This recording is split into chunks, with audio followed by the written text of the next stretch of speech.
Olá, bem-vindo ao canal da Clínica Factum. Agradecendo a audiência, lembrando vocês que também estamos em podcast e hoje estaremos entrevistando a doutora Christine Lengler, tá? Ela é gastroenterologista clínica do Hospital Sírio-Libanês e do grupo Fleury Medicina e Saúde. Já a conheço há bom tempo, uma excelente profissional. Difícil de capturá-la aqui, porque ou ela, há pouco tempo atrás ela estava no Xingu, fazendo uma área expedicionária ajudando os índios, e há pouco tempo também ela estava em Chicago fazendo um curso de aperfeiçoamento. Aí nós roubamos ela para a nossa entrevista.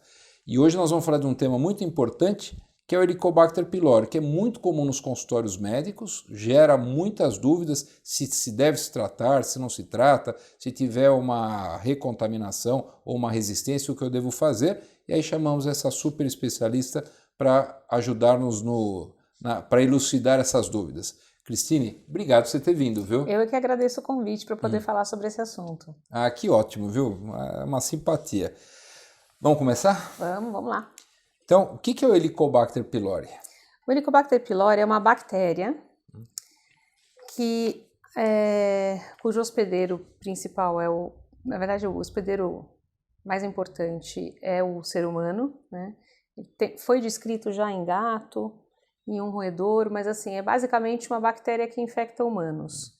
E ela tem por característica se alojar no estômago e no duodeno, que é o primeiro trecho do intestino, né? E ela pode, estando ali, causar algumas complicações.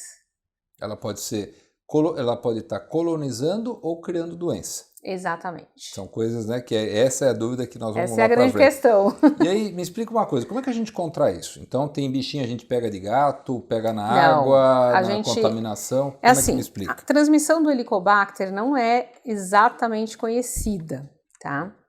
Mas o que a gente tem de evidência aponta para uma transmissão que a gente chama de oral-oral, né? Que a gente sabe que pode ser transmitido através de saliva, né? Apesar de já ter sido encontrado em placa dentária, em algumas outras situações, a quantidade de bactéria é muito pequena para ser contaminante. Mas o que a gente sabe é que a transmissão é feita em casa, né? Entre os familiares.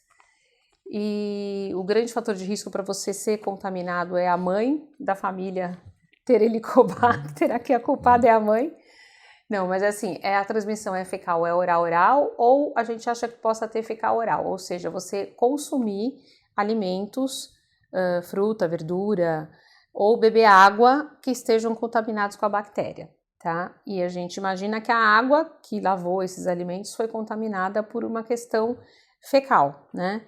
Então, a transmissão da bactéria está muito relacionada às condições de saneamento básico, né? Os países que têm condições de saneamento básico ruim, com água maltratada, não tem tratamento de esgoto adequado, não tem esgoto canalizado, que não tem um tratamento de água bem feito, as pessoas que moram, muitas pessoas dentro da mesma casa, muitas pessoas que dormem no mesmo quarto, a gente sabe que tem regiões que chega até 90% da população contaminada pelo Helicobacter. Quer dizer, os países de terceiro mundo, entre aspas, sim, com baixa condição de saneamento, é que vão ter mais. Isso envolve tudo, né? Até gelo que se coloca num suco, água do mar, às vezes, onde se desemboca o esgoto, exatamente, onde não tem o saneamento. Então, tem vários fatores que acabam dando isso, né? Então, seria mais disso daí. E aí, qual que... Assim, tem lugares que você já pega isso desde criança, tem lugares que é mais adultos, tem alguma coisa diferente? Tem. No Brasil, na situação do Brasil especificamente, a grandíssima maioria das pessoas contraem o Helicobacter na infância. Tá? O período de maior contágio é a primeira infância, que a gente chama a fase até 2 anos de idade, né? E seguido até aos 10 anos de idade. Existe a possibilidade de contaminação na vida adulta? Existe, mas a probabilidade no nosso meio é muito menor. Tá? Em alguns países em que tem um melhor saneamento básico e condições econômicas também melhores, já não tem tanta contaminação na infância. A contaminação pode acontecer mais na fase adulta. Mas no Brasil, especificamente, o nosso perfil, a contaminação é na infância. Na infância, né? Cristine, me explica uma coisa, tem algum sintoma quando a pessoa tem Helicobacter pylori ou a pessoa pode estar só colonizada e estar sintomática? A grande maioria das pessoas não tem sintoma. A gente tem regiões no Brasil que chega a ter 90% da população infectada pelo Helicobacter. E nem sabe que tem. E nem sabe que tem. Né? Então, assim, a gente sabe que o Helicobacter ele pode ocasionar algumas alterações e doenças do trato gastrointestinal e, eventualmente, até fora do trato gastrointestinal tem se suspeitado, né? Mas é na minoria dos pacientes infectados. Né? Mas ela pode provocar sintomas que a gente chama de sintomas de dispepsia, dor de estômago, sensação de estômago estufado, sensação de digestão lenta, distensão abdominal, né? Que são sintomas que podem acontecer com o Helicobacter, pode não ser e pode ser, mas uma vez que a pessoa tem os sintomas e tem o Helicobacter, a gente admite que a probabilidade maior é que seja causada pelo Helicobacter, né? E esses sintomas talvez sejam causados porque ela é uma bactéria chata.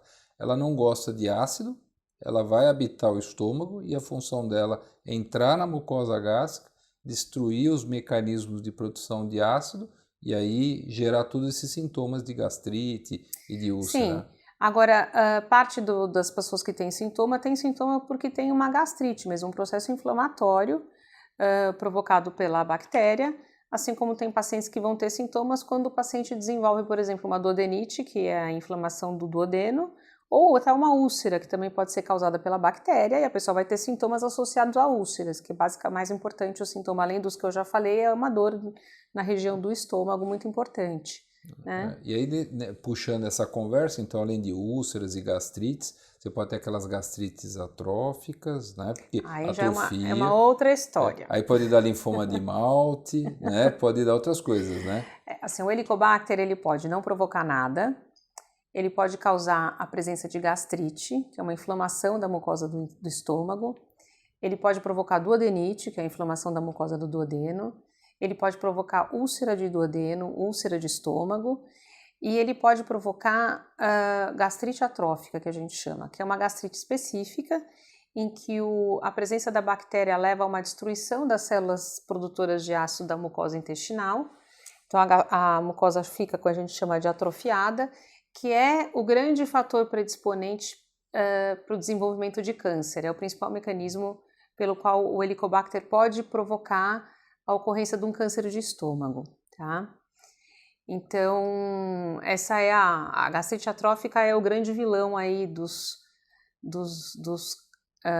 efeitos principais do Helicobacter e é a grande preocupação em termos de desenvolvimento de câncer, né? Mas é importante a gente lembrar que é em torno de 2% dos pacientes que têm Helicobacter que vão ter câncer, né? Então, os outros 98% não vão. Uma outra coisa que pode acontecer também com Helicobacter é um outro tipo de câncer de estômago mais raro que chama linfoma tipo Malte, né? O processo pelo qual acontece é diferente do adenocarcinoma, que é o câncer mais comum, mas você vai ter uma modificação de células, você vai ter a presença do linfoma que foi provocado pela presença do Helicobacter, e o tratamento desse linfoma é tratar o Helicobacter. Entendi. Agora, aí, doutora Cristina, como é que a gente faz o diagnóstico disso? Bom, o diagnóstico do Helicobacter, ele pode ser feito por endoscopia, e aí a gente tem duas maneiras na endoscopia de diagnosticar o Helicobacter. Um é por um teste que chama teste da urease. Nesse teste você faz uma biópsia, tira um pedacinho da parte da mucosa, da camada interna do estômago que é vista pela endoscopia, e você vai colocar esse pedacinho num tubo que tem um líquido, uma solução que reage à presença da urease. Então, se você tiver bactéria produtora de urease naquele pedacinho que você tirou, você vai ter uma mudança de coloração nesse líquido. Então, se você põe o pedacinho lá e o líquido muda de cor, é porque você infere que tem a bactéria. Também pela endoscopia, a gente pode fazer o diagnóstico do Helicobacter pela biópsia, em que você vai avaliar histopatologicamente se tem bactéria ou não. Você tira aquele pedaço de tecido, você faz todo o processamento para fazer a lâmina, que o patologista vai olhar, e existe um corante que você põe no tecido que mostra você consegue dali identificar a presença do bacilo naquele pedacinho de estômago que você tirou na biópsia. E a biópsia é melhor que o teste de urease? Ela é mais sensível e mais específica, né? Ela é um método mais importante. E aí, isso por endoscopia. Mas a gente tem métodos não invasivos, né? A gente pode fazer a detecção do Helicobacter nas fezes. Você procura, existe uma metodologia em que você vai identificar se tem antígeno do Helicobacter nas fezes. Ela é um método também extremamente sensível e específico, e ele pode ser feito hoje tanto para diagnóstico da doença como para controle de tratamento. E uma outra forma que a gente tem de diagnosticar a presença de Helicobacter é por um teste respiratório, né, que no nosso meio... Você estava falando, né, o Fleury eu pedia muito, aí o Fleury tirou, né? O Fleury não faz mais. E aí que era porque você não precisava fazer uma nova endoscopia, né? Sim, a grande vantagem... Na verdade, o teste respiratório, ele é considerado o padrão ouro aí do diagnóstico do Helicobacter, né? Ele tem uma sensibilidade e especificidade muito grande, ele tem a vantagem de não ser invasivo, fácil de fazer e, fora do nosso meio, é barato. Então, é o melhor dos mundos, né? Um teste com uma sensibilidade e especificidade boa, baixo custo e que é inócuo, né? Mas a gente não tem isso disponível, teve uma questão de importação do veículo, do meio para fazer o teste, que foi quando o Fleury parou de fazer. Mas eu acho que é importante as pessoas saberem que existe e como é que ele funciona, né? Nesse teste, você vai ingerir uma solução com ureia marcada com um carbono radioativo, carbono 13. Se você tiver o Helicobacter no estômago, o seu estômago vai pegar esse carbono e vai produzir bicarbonato. Esse bicarbonato, ele vai para a circulação e o seu pulmão vai pegar esse carbono marcado do bicarbonato e vai transformar ele em gás carbônico. Quando você assoprar de volta no aparelho, se sair bastante gás carbônico com aquele carbono marcado que tinha ido para o estômago, significa que você tem a bactéria no estômago. Tá? Perfeito. E deixa eu perguntar uma coisa para você, a sorologia é mais para estudo epidemiológico, então, né? A sorologia é o seguinte, a gente tem hoje um exame que detecta, na verdade, anticorpo do tipo IgG. Então, ela mostra que você teve em algum momento, ou está, com Helicobacter, mas ela não consegue diferenciar se essa infecção foi pregressa ou foi atual. Então, como a gente pode, eventualmente, ter tido um Helicobacter e ter tratado uma dor de garganta com amoxicilina, eventualmente, ou com algum outro antibiótico que você usou para qualquer coisa e ter matado o Helicobacter, o fato de você ter a sorologia positiva não indica que você tem o bicho agora, né? E uma vez que deu positiva, mesmo que você trate, depois ela vai continuar sempre positiva. Então, hoje, na prática, a gente usa a sorologia para estudo epidemiológico. E, eventualmente, se você tem algum paciente, a gente usava quando não tinha o teste de fezes disponível, que também não é em todo lugar do Brasil que tem. Sim. Se eventualmente o paciente tem alguma contraindicação, por exemplo, para fazer a biópsia, né? Um paciente duplamente antiagregado, por exemplo, que teve uma úlcera, a gente quer saber se tem Helicobacter, a gente fazia a sorologia. Sorologia deu positivo, você infere que aquela úlcera pode ser do Helicobacter e você usa ela para tratar, mas são situações muito pontuais, né? Agora, doutora Cristina, eu te mandei um paciente lá no Sírio-Libanês, eu comecei o tratamento, falei, vai com a doutora Cristina que ela entende desse assunto. Você pede o controle depois de quanto tempo depois do tratamento? Em geral, assim, o prazo mínimo entre o término do antibiótico e do tratamento se usar o esquema quádruplo bismuto do tratamento do bismuto, para você retestar o paciente e ver se você erradicou a bactéria é de 4 semanas, tá? Num período menor do que 4 semanas, tem a chance de você não achar a bactéria, ela está lá, tá? Então, 4 semanas é o preconizado na literatura. Senão dá falso positivo, né? Pode dar falso negativo, na verdade. Ah, tá. Entendi. A gente tem, eu às vezes até recomendo esperar um pouquinho mais, para saber como é que está o Eu, tratamento. na prática, mando pelo menos 6 semanas. É isso aí. Até porque eu acho que às vezes o paciente pode confundir e incluir nas 4 semanas as 2 semanas de tratamento. Então eu já falo 6, que é para não Já ter está confusão. resolvido, né? Já não tem dúvida nenhuma. Agora, existe diferença de tratamentos, por exemplo, do Brasil para outros países? Porque fora do país, por exemplo, Estados Unidos, tem cepas já resistentes a alguns antibióticos, aqui não, por exemplo, a claritromicina. E o que você me fala? Existe algum tratamento diferente ou não? Bom, o ideal seria a gente fazer um tratamento, um esquema de antibiótico terapia dirigido, já sabendo qual é o perfil de sensibilidade da bactéria que circula no nosso meio, que é o que a gente costuma fazer com qualquer outra infecção bacteriana, né? Se a gente pegar uma infecção urinária, a gente já sabe no Brasil o perfil de sensibilidade das bactérias que costumam ter na população, a gente já sabe qual é a primeira e a segunda opção de terapêutica antibacteriana. Para o Helicobacter, a gente não tem muito dado no Brasil e, infelizmente, não é disponível comercialmente para a gente fazer a cultura da bactéria e o perfil de sensibilidade dela, né? E, eventualmente, também fazer o perfil de estudo genético, que é um outro detalhe, mas assim, não vou entrar em detalhes em relação a isso, mas tem algumas mutações na bactéria que tornam ela mais ou menos resistente a determinados antibióticos. Então, se você fizesse o perfil genético da bactéria, a gente já teria uma ideia do que ela é sensível ou não. Mas são testes que não estão disponíveis para a gente na prática. Então, o que a gente usa é a pouca informação que tem. Porque a gente sabe que no Brasil a gente já tem uma resistência razoável à levofloxacina, as quinolonas em geral, né? A gente tem aí uns 30% mais ou menos das bactérias já resistentes à claritromicina também, e a gente tem alguns trabalhos de América Latina, em geral, falando em até 50% de resistência a metronidazol. Na prática, o que a gente tem de recomendação da literatura? Apesar de já ter aí um percentual de bactérias resistentes à claritromicina, ainda o preconizado, o esquema inicial, a primeira escolha de tratamento deva ser a associação de amoxicilina com claritromicina e inibidor de bomba por 14 dias, tá? E deixar o esquema com quinolona para um retratamento se o paciente não responder. Se for uma recidiva. Se for uma recidiva, não, se for um paciente que resistência, desculpa.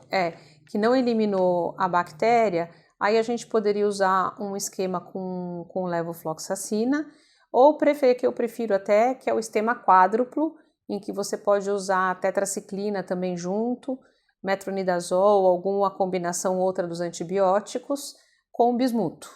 A presença do bismuto ajuda a aumentar a chance de você erradicar a bactéria, né? E o esquema quádruplo é hoje uma das opções para segundo tratamento. Se mesmo assim a gente não eliminar a bactéria, a questão de tratar uma terceira vez, ela é bem discutida e deve-se colocar caso a caso qual é o real benefício para aquele paciente especificamente, da gente tentar mais um esquema terapêutico, tá? Que às vezes o remédio vai ser mais lesivo do que... A gente tem que considerar que é o tempo de tratamento, né? A frequência de efeito colateral, a gente usa uma dose alta de antibiótico, é mais de um antibiótico, né? A gente tem uma frequência de efeito colateral relativamente alta, então às vezes você acaba incorrendo em mais malefício do que benefício no tratar. É claro que aí vai depender do que você tem, eu acho que aí tem que considerar muito o histórico familiar e o que tem na endoscopia, né? Entendi, é lógico, para ver a gravidade ou não. Existem casos que tem muito paciente que vem no nosso consultório, você deve ouvir isso lá quando você faz a parte clínica.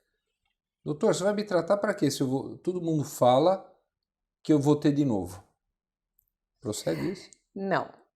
Na verdade, a maioria dos pacientes não se reinfectam depois de tratados. A gente tem que lembrar ainda que a chance maior de você contrair a bactéria é na infância, e a grande maioria dos pacientes que são tratados, eles permanecem sem bactéria até o resto da vida. Trata, né? A família, trata a pessoa? Trata a pessoa. Isso, então isso é importante, se nós conversamos na conversa... Não, normalmente se um tem, o outro também tem e pode ter contaminação. Não dá para inferir isso. Não dá para inferir. Não dá para inferir. E acho que tem que lembrar, não é um tratamento qualquer, são 14 dias com 2 antibióticos, dependendo do antibiótico que usa numa dose alta, né? A frequência de efeito colateral não é pequena, a gente não faz tratamento empírico.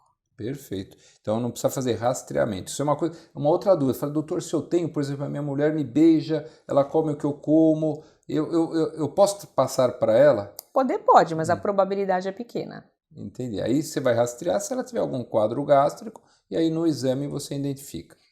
Exatamente. Quer dizer, essa é a situação do Brasil. Acho que entra aí numa questão que a gente tem que, quando a gente toma essas decisões, tem que levar em consideração o perfil epidemiológico do país, das complicações, especificamente do câncer, eu acho, né?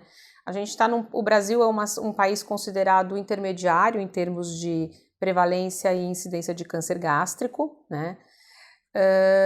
Não é uma prevalência baixa, mas também não é uma prevalência alta. Nos países com uma prevalência alta, existe sim a proposta de fazer rastreamento populacional. O Japão, países China, asiáticos, né? Indonésia, e acho que a conduta lá é diferente da nossa, né? Aqui a gente não faz rastreamento. Aqui a gente faz para câncer de cólon. Até porque a gente tem que levar em consideração que se a gente pegar regiões com até 90% da população contaminada, a gente vai botar o esquema quádruplo no reservatório de água, né? Exatamente. Então não tem condições. Entendi. Eu acho que tem queixa, procurou o médico, tem a oportunidade de tratar, trata, já resolve.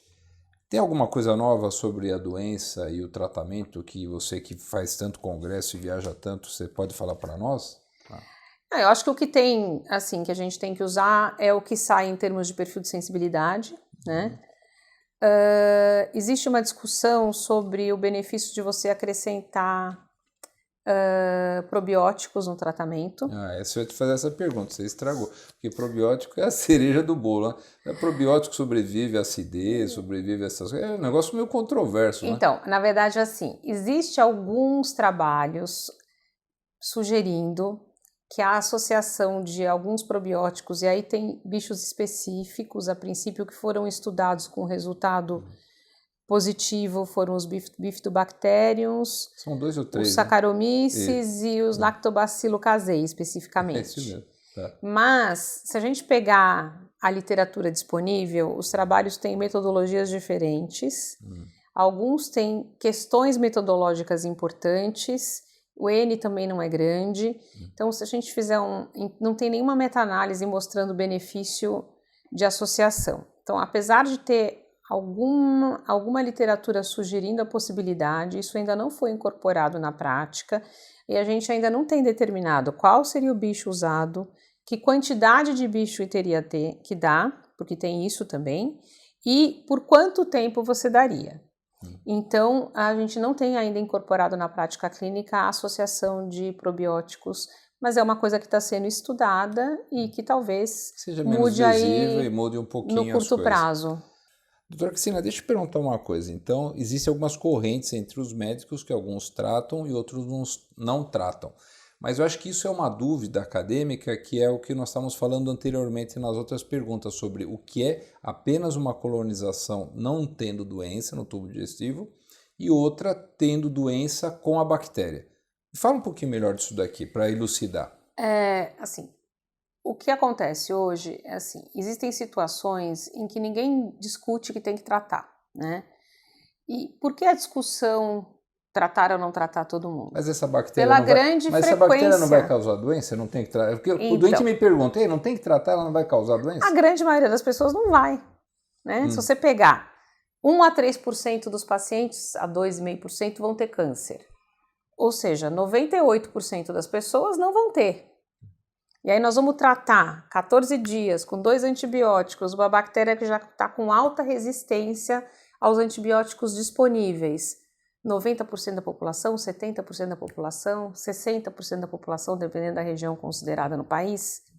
Eu vi alguns trabalhos até impressionantes porque está havendo até resistência das bactérias por uso indiscriminado de antibióticos. Então, assim, nos países que têm uma frequência de câncer muito alta, ninguém discute que tem que tratar. Nos países que têm uma frequência de câncer menor, tem toda uma discussão do quanto vale a pena em termos de risco-benefício, nem é custo-benefício, é risco-benefício, você tratar um universo imenso de pessoas, sendo que um percentual pequeno delas vão ter dano realmente pela bactéria. O Brasil está numa situação meio intermediária em termos de frequência do tumor, né? Então, assim, ninguém discute. Se você tiver úlcera, gastrite, duodenite, linfoma malte, histórico familiar de parente de primeiro grau com câncer de estômago ou sintomas gástricos, dor epigástrica, queimação epigástrica, distensão abdominal, empachamento, que a gente deva tratar, né? A grande questão é o paciente que fez uma endoscopia que não achou nada e aí no teste da urease veio o Helicobacter e tem uma endoscopia normal e não tem sintoma nenhum. Eu acho assim, se o paciente quer tratar, a gente tem isso já definido até mais de um guideline atrás, que se o paciente quer tratar, é uma indicação de tratar, né? Mas eu acho que a gente tem que levar em consideração o histórico desse paciente, epidemiológico dele, e discutir com ele os prós e contras de tratar. Bom senso, como sempre. Tá. E assim, uma coisa que eu queria te perguntar, dentro dos tratamentos, para a gente ver se nós tratamos e tivemos bons resultados, a gente pode fazer uma nova endoscopia, que a gente comentou agora há pouco, em 6 semanas para mais, ou fazer o teste. A gente pode fazer o exame das fezes. O exame das fezes hoje ele é reconhecido como a mesma especificidade e sensibilidade da avaliação endoscópica.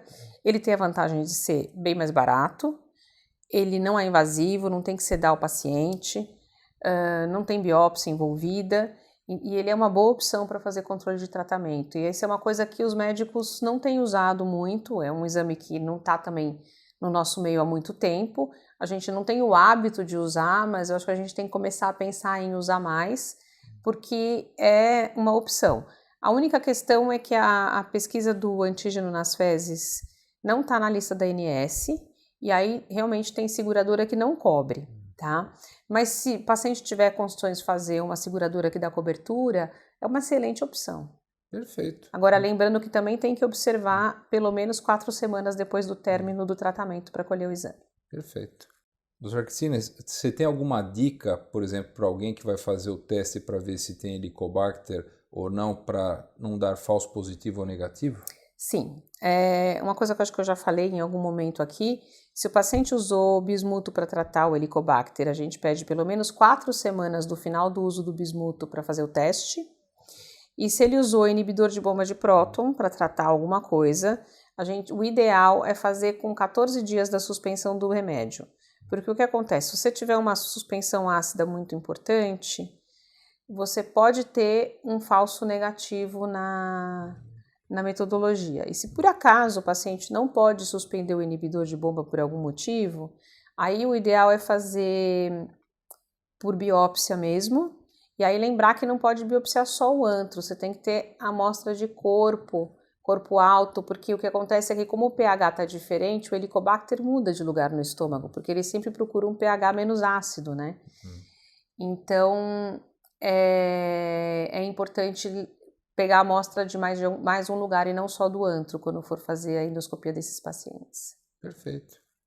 Bom, doutor Arquicina, olha, foi um prazer estar com você, já esclareceu bastante coisa, eu acho que ficou bem claro que não é para ficar fazendo rastreamento, mas dentro do consultório de gastroenterologistas e cirurgiões, quando se pedir uma endoscopia, se aparecer ali o Helicobacter pylori, a melhor alternativa sim é fazer o tratamento. Se faz endoscopia depois de 6 semanas para frente para fazer o controle. E se tiver recidiva, a gente tem outras alternativas até um determinado limite, dependendo se não for linfoma malte, se não for alguma outra coisa. Foi bastante esclarecedor, queria te agradecer, viu? Obrigado por você ter vindo. Prazer foi meu, pela oportunidade. Até tentamos 2 vezes, mas você estava viajando e não conseguimos, né? Mas agora eu acho que valeu a pena. Obrigado, vou te chamar mais vezes porque eu vou precisar de falar outros assuntos da área. Com certeza, vai ser um prazer voltar. Tá, obrigado, viu?